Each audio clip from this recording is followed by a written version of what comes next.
तो कैसे हैं आप सभी। है ना, सब मस्त चल रहा है ना। तो आज हम types of joint in chain में बात करेंगे। चेन में जो हमारा ज्वाइंट होता है वो कितने तरह का होता है और इसकी एनालिसिस हम कैसे करते हैं। देखिए यहाँ पर चेन की बात हो रही है, यानी कि इसमें जितने भी तरह के चेन हैं उन सब की बात हो रही है। काइनेमेटिक चेन की स्पेशली बात नहीं हो रही इसमें, है ना। वैसे तो हम अपने थ्योरी ऑफ मशीन में काइनेमेटिक चेन को ही पढ़ते हैं, लेकिन यहाँ पर सभी तरह के चेन की बात हो रही है। चाहे आपका स्ट्रक्चर हो, सुपर स्ट्रक्चर हो, काइनेमेटिक चेन हो, अनकंस्ट्रेंट चेन, यहाँ सभी तरह के चेन है ना। और सभी तरह के जो चेन होते हैं ना उसमें आपको ज्वाइंट्स मिलेंगे और उसी ज्वाइंट्स की एनालिसिस हम करेंगे। वैसे तो ये टॉपिक बहुत आसान होता है, हर किसी को समझ आ जाता है एक ही बार में, लेकिन फिर भी हम इसे स्किप नहीं करेंगे क्योंकि हम थ्योरी ऑफ मशीन की फुल कोर्स में हम स्टडी कर रहे हैं, है ना। फुल पूरी थ्योरी ऑफ मशीन की हम स्टडी करने वाले हैं, तो इसलिए मैंने इसको स्किप नहीं किया और जो भी ज्वाइंट्स हैं उसके बारे में मैं वीडियो लेकर आ गया। ये तो आपको पता होगा कि ज्वाइंट क्या होता है, मैंने पिछले लेक्चर्स में भी बताया आपको कि अगर एक ज्वाइंट का मतलब है कि जहाँ पर लिंक आकर मिल रहे हों, है ना। जैसे आपका बाइनरी ज्वाइंट होता है, इसमें क्या होता है कि दो लिंक आपके एक ही कनेक्शन पर, सेम कनेक्शन पर एक ज्वाइंट पर आकर मिलते हैं। और बाइनरी ज्वाइंट में दो लिंक एक जगह पर आकर मिलते हैं। टर्नरी ज्वाइंट में तीन लिंक एक जगह पर आकर मिलते हैं। क्वाटरनरी में चार लिंक एक जगह पर आकर मिलते हैं। देखिए कैसे, ये आपका बाइनरी ज्वाइंट है। तो इसमें क्या होगा, एक ज्वाइंट पर, एक कनेक्शन पर दो लिंक आपके मिलेंगे। एक लिंक ये हुआ, एक लिंक ये हुआ, है ना। 1 2, दो लिंक एक जगह पर आके मिल रहे हैं, वो आपका बाइनरी ज्वाइंट है। फिक्स लिंक के साथ आपको पेयरिंग देखना है ना, कितना पेयर बन रहा है। तो यहाँ पर एक कनेक्शन है, दो लिंक अगर मिल रहे हैं तो एक पेयर बन रहा है, ये एक पेयर बन रहा है। तो आपका जो पेयर होगा ना, जो ज्वाइंट यहाँ पर बन रहा है, फर्स्ट के रिस्पेक्ट में आप देखेंगे, फिक्स के रिस्पेक्ट में आप देखेंगे तो आपका एक ज्वाइंट है।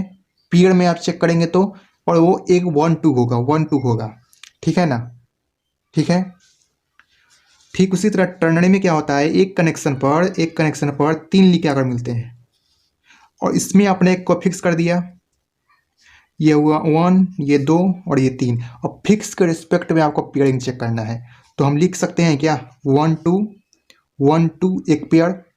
फिर से पेयरिंग चेक करनी है तो 1 और 3, 1 और 3, 1 और 3, ठीक है ना। यहाँ पर आप नहीं समझ पाए होंगे तो यहाँ पर समझ लीजिए। पेयरिंग चेक करनी है तो पेयर तो दो को होता है ना, फिक्स किए उसके रिस्पेक्ट में हम पेयरिंग चेक करेंगे, ठीक है ना। तो 1 2 आपका एक पेयर होगा, 1 3 आपका एक पेयर होगा, ठीक है। यानी कि एक टर्नरी ज्वाइंट में दो पेयर हैं फिक्स के रिस्पेक्ट में, एक 2 एक 3, ठीक है। इसमें क्या है, फिक्स के रिस्पेक्ट में एक पेयर है 1 2, ठीक है ना। क्वाटरनरी में क्या होता है, एक कनेक्शन पर, एक ज्वाइंट पर चार लिंक आकर मिलते हैं, 1 2 3 4। इसमें एक को मैंने फिक्स किया, नाम 1 2 3 4। और फिक्स के रिस्पेक्ट में पेयरिंग चेक करनी है तो क्या होगा, 1 2 1 3 1 4, ये आपके पेयर हो जाएंगे फिक्स के रिस्पेक्ट में। तो क्या मुझे एक चीज़ दिख रही है क्या, एक चीज़ अगर आपने नोटिस किया होगा, ये तो आपका बाइनरी ज्वाइंट है और ज्वाइंट पर एक पेयर बन रहा है। टर्नरी ज्वाइंट है, यहाँ पर एक ज्वाइंट पर दो पेयर बन रहा है।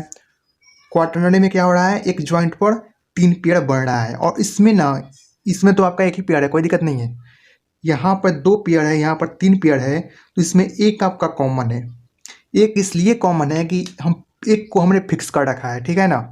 अगर एक को आपने फिक्स नहीं कर रखा होता तो हम चेक नहीं कर पाते पेयरिंग किससे कैसे हो रही है। पेयरिंग कैसे होगी, दो के साथ होगी, तो आपको दो और तीन नहीं करना है।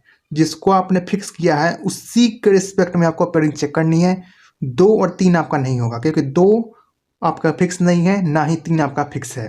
फिक्स है आपका एक, तो इसी के रिस्पेक्ट में आपको पेयरिंग चेक करनी है। इसलिए आपका एक एक कॉमन है यहाँ पे, यहाँ भी एक आपका कॉमन है। एक और बात, बाइनरी ज्वाइंट मतलब एक पेयर, दो पेयर मतलब दो बाइनरी ज्वाइंट, ठीक है ना।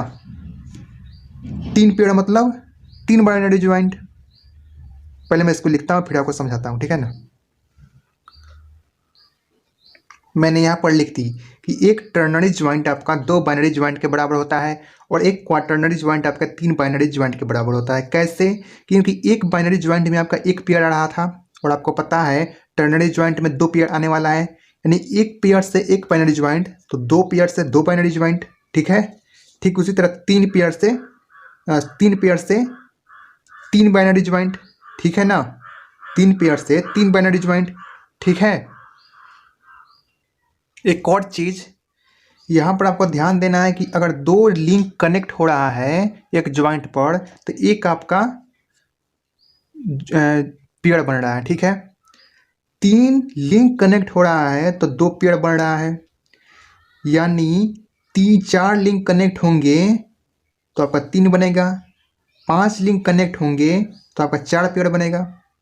यानी कि एक कंक्लूजन निकलता है, 2 लिंक कनेक्ट हो रहा है ना तो आपका एक बाइनरी ज्वाइंट बन रहा है, 3 लिंक कनेक्ट हो रहा है तो आपका 2 बाइनरी ज्वाइंट आ रहा है, 4 लिंक कनेक्ट हो रहा है, यहाँ देखिए 4 लिंक कनेक्ट हो रहा है तो 3 बाइनरी ज्वाइंट होगा, और 5 लिंक कनेक्ट होगा तो 4 बाइनरी ज्वाइंट होगा, 6 लिंक कनेक्ट होगा तो आपका 5 बाइनरी ज्वाइंट होगा। यानी जितना लिंक कनेक्ट होगा ना उससे एक कम आपका बाइनरी ज्वाइंट बनने वाला है। यानी अगर n नंबर ऑफ लिंक हो किसी चेन में n number of link connect होना तो आपका जो बाइनरी ज्वाइंट बनेगा वो n-1 बाइनरी ज्वाइंट के बराबर होगा। ये कंक्लूजन बहुत ज़्यादा इंपॉर्टेंट है ना, बहुत ज़्यादा ये इंपॉर्टेंट है। ठीक है, और ये भी बहुत इंपॉर्टेंट है आपका कि एक टर्नरी ज्वाइंट कितने बाइनरी ज्वाइंट के बराबर होता है और एक क्वाटर्नरी ज्वाइंट कितने बाइनरी ज्वाइंट के बराबर होता है। ठीक है, ठीक है, ठीक है। तो मिलते हैं नेक्स्ट वीडियो में। Thank you.